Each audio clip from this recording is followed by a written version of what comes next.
Allô? Je sais que ça va vite présentement, qu'il y a beaucoup de choses dans votre carré de sable. Je veux m'adresser aujourd'hui particulièrement aux gens qui occupent un poste de leadership. L'outil que je souhaite vous partager, c'est la prise de conscience de votre courage managérial, l'impact que votre courage managérial va avoir sur l'ensemble de votre équipe. Puis là, je m'explique.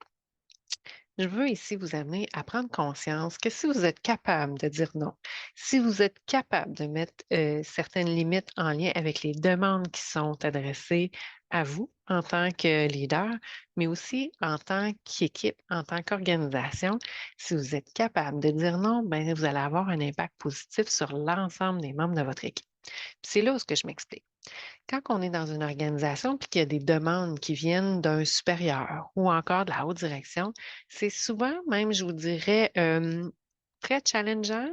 C'est souvent difficile d'accepter qu'on doive dire non parce que c'est souvent perçu comme si on n'était pas à la hauteur, comme si on n'était pas capable de livrer la marchandise.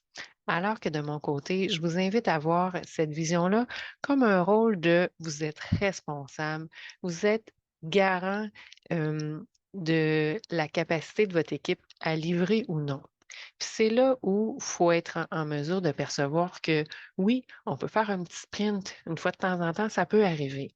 Mais courir un marathon sur un rythme du sprint, ça ne fonctionnera pas à long terme.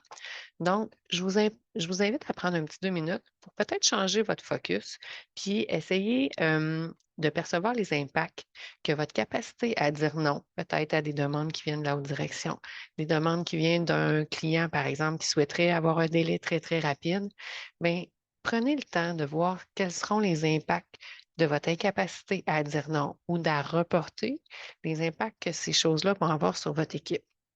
Des épuisements, des gens qui vont peut-être quitter parce qu'ils trouvent que le rythme est trop élevé pour eux, ou encore des gens qui vont se blesser, créer des invalidités, des tensions dans l'équipe, toutes des choses qui ne sont pas nécessairement positives pour vous.